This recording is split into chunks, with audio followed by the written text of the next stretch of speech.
Rather than merely write about my spiritual sense of a world that is more loving and gracious than this one, a Jesus in the clouds, and the ookum spookum area of connection with the dead and angels, I will write about Jesus, angels, and communication with the dead as related to the nitty-gritty of my experiences after my 3.5 hour cancer operation.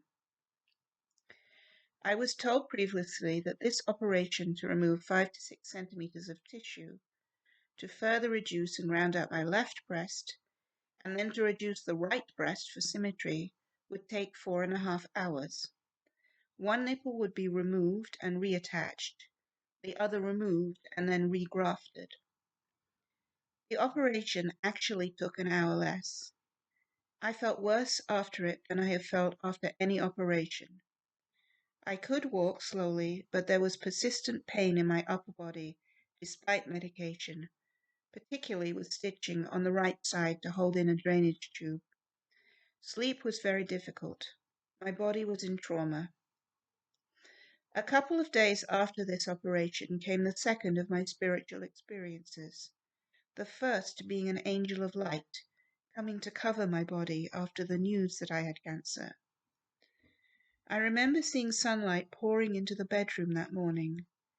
As I lay on the comfortable, supportive pillow my son had bought me, I felt infinite gratitude to be alive. The light coming into the room was golden and strangely ethereal. Yet I could hear my husband, perhaps reassured about my condition, complaining in a familiar way about a credit card. I knew how truly blessed I was to live in this world, to hear his voice, to know I had eluded the dark one for a new beginning.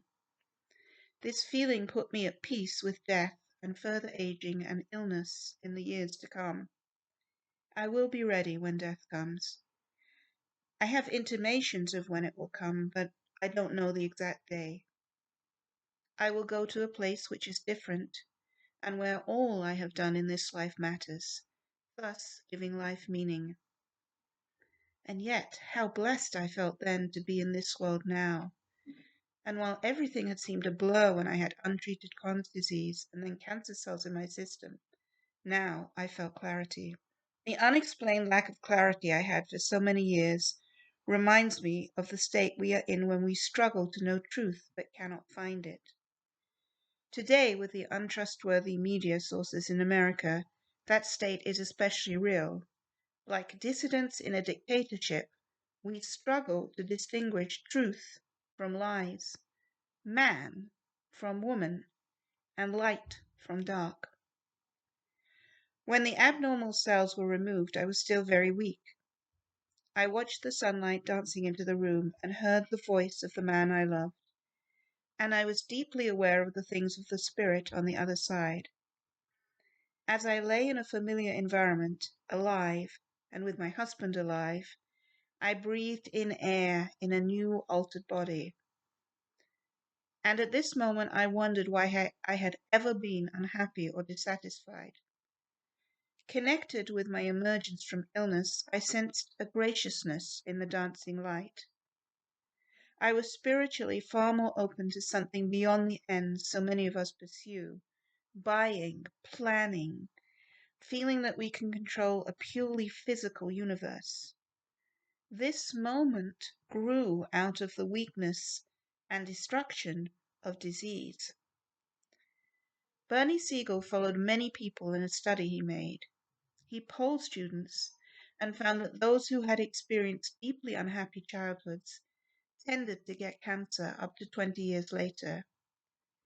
There had been sadness, frustration, and waste in my own life, and a cold-tinged evil emanating from my mother, who had little concern about my welfare, and on the whole disliked me. Despite material comfort growing up, I had a difficult time, saw malice and felt evil, and was by no means pampered. Through the cancer I now found light and the sense that there is a place of gentleness, beauty, and love. Certainly I had felt this before, but post-cancer I was newly aware of it. I don't believe that people are responsible for their own cancers, but I do believe that if we have no faith, there is a vacuum within us which the cancer will find easy to invade. To be spiritually sensitive also means to be aware of evil. The devil wants us dead. He killed my father-in-law, and both of my grandfathers early. I have felt his presence keenly and believe that he seeks ruin. We do not wrestle against flesh and blood, but against principalities, against powers, against the rulers of the darkness of this age, against spiritual hosts of wickedness in heavenly places. This Bible verse affirms that we really are fighting against the dark powers that seek to rule this world and so often win. But the truth is that in this spiritual battle, giving in to the powers of darkness often, not always, causes the body to cave in and suffer, and the cancer to win. The enemy is there in things which weaken our bodies, allowing cancer to invade. Self-hatred, fear, addiction, delight in power held over others. We must fight against this weakening and claim the light in ways which are dazzlingly strong, and ways that incorporate gentleness, even apparent weakness. Of course, God and Jesus Christ, the Archangel Michael, and our guardian angels are strong. How we help them fight back is by putting on the armor of light. Therefore, take up the whole armor of God, that you may be able to withstand in the evil day, and having done all, to stand. So much of life is fought on this spiritual plane, which is far beyond the doctor staring at his computer, not even engaging in eye contact with the patient. It is all bigger than the waiting room, the patient's notes on a computer screen. There is somewhere something larger and more resonant and cleaner than this world we are living in, a place of health in antithesis to the world of flesh, of pain, of the dysfunctional body run amok. Naturally, when babies are born disabled or young children contract cancer, this is not because they, given a choice, did not turn to the powers of light. They were defenseless victims, and it is up to the doctor, with the wonders of modern medicine, and perhaps with prayers and intentions offered up to them, to seek to turn the battle to light. I do not know the reason young children and others succumb to terrible illnesses through no fault of their own. Instead, I choose to concentrate on how a spiritual battle is often involved in illness, and how we may turn this struggle towards health, light, and life. When I was first told I had cancer, I clearly felt a white angel of compassion coming to lay her wings over me as I lay in darkness on the bed. This angel was aware of all I would suffer, because the world of spirit and God's entire being exist in a realm beyond time. In the days before the cancerous cells were removed, I frequently saw a red glass angel and knew it would be important in my fight. Does this sound overly superstitious, like someone who always clings to rabbit's feet, or like Catholics who must hold on to their numerous medals and saints? Might such objects just be fancy frippery? All I know is that I saw this angel. Perhaps, like someone who needs a magic charm to fend off the darkness, I kept looking for this angel, believing that I needed to physically possess it. After taking anastrozole, without which, as the doctor informed me, I had a high risk of recurrence, I was feeling very low one day. The doctor had seemed to like suggesting that I was not cancer-free, but a person at risk from cancer and in great danger. She made me feel negative and afraid by saying this medication was essential to my survival. The anastrozole caused my varicose veins to hurt and affected my whole body. One day, when I had a lot of pain in my legs, I found online by chance the red angel I had so often in my mind's eye seen. This discovery seemed to signify that I would not fit neatly into the doctor's prognosis. My husband kindly agreed to me buying the angel. When it came, I held it to the light and saw something I had never envisaged before having the object. The red glass had in fact been made from gold, and a golden light flowed through it, especially in the wings, when the angel was held to the light. This light seemed almost like a life force. There are many who will dismiss this as an old woman's superstition. Whatever others believe, I think this angel, while not light itself, has helped me to focus on light. The angel is in the proportions of a little girl praying, an image which awakens the innocent and unhurt child I once was, devoid of any external evil that affected me.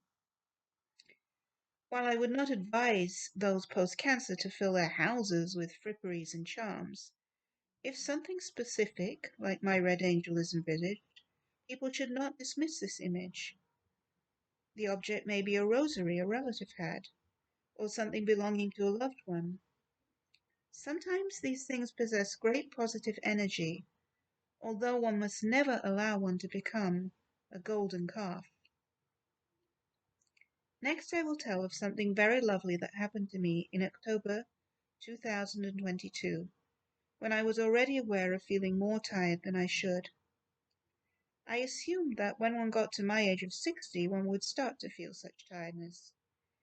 With this assumption, and also due to the feeling of confinement the COVID lockdown had caused, including preventing foreign travel, I became obsessed with traveling to Europe, possibly for the last time. I wanted to see Italy, especially a town called Saturnia in Tuscany. Outside it is a hotel called Bagno Santo. Names can be intensely meaningful to me, which means the holy bath. We did travel there, and it was an amazing and meaningful experience. One evening I sat in the hotel watching the light play over the fields and hearing the combine harvesters completing the harvest. I felt transported to a timeless place, experiencing life as I had in my childhood, growing up in a gentle village outside Cambridge, England. Life felt rural and unrushed there, and there were far fewer people on the planet then. We also stayed in the city of Siena and saw much wonderful art there and in Orvieto. Much early Italian art is religious. I was especially struck by one painting, originally painted in a small Tuscan church, of a vivid angel with red, orange, and gold wings, announcing to Mary the coming of Christ. This painting was by the very talented Ambrogio Lorenzetti. I now have a print of it in my bedroom.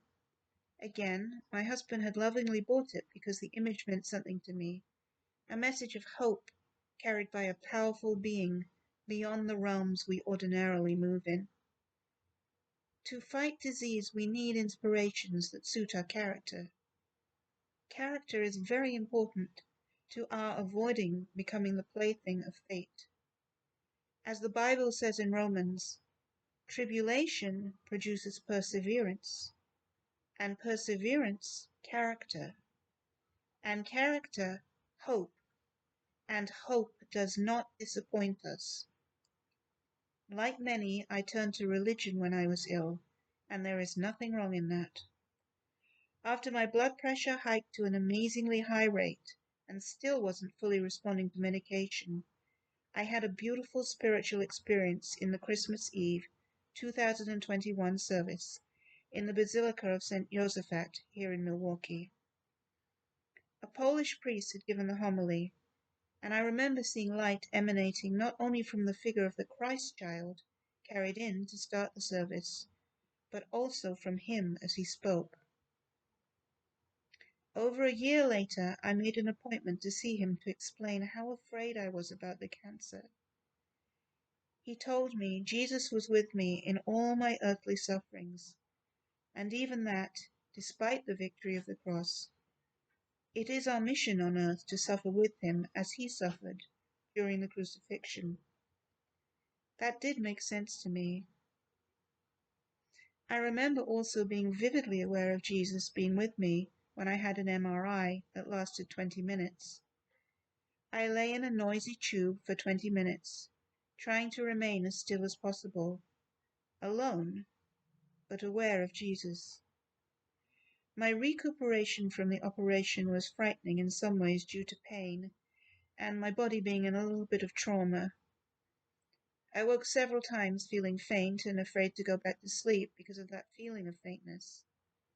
At one of these times I heard my matter-of-fact maternal grandmother telling me to just lie down and everything would be all right. There had always been a strong link between me and her, and it seemed natural that I should hear her voice at this difficult time. There were also others who had passed on who told me I would be all right. My father did, as well as, interestingly, my father-in-law, whom I had never met, but I believe was a gentler person than my mother-in-law. I also felt the presence of my maternal grandfather, who had died when I was 6. In conclusion, I had experiences far from this soiled world we live in that suggested a better, clearer, and finer place. I believe the cancer will not return. 3 months after the operation, I began a very different life, one involving more service to others, especially my beloved 1-year-old grandson. My daughter, whose marriage was not in a strong place at that time, although I make no predictions about the future, moved in to live with my husband and me. She began work, also in service to others, as a resident pediatrician.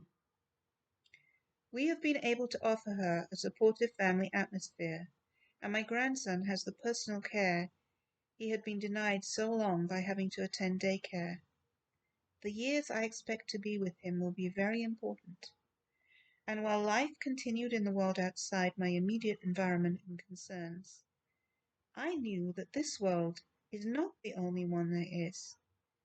Each day I strive to journey toward that life outside of us that contains truth, so far away from the leftist propaganda, or indeed right-wing propaganda, so prominent in America today.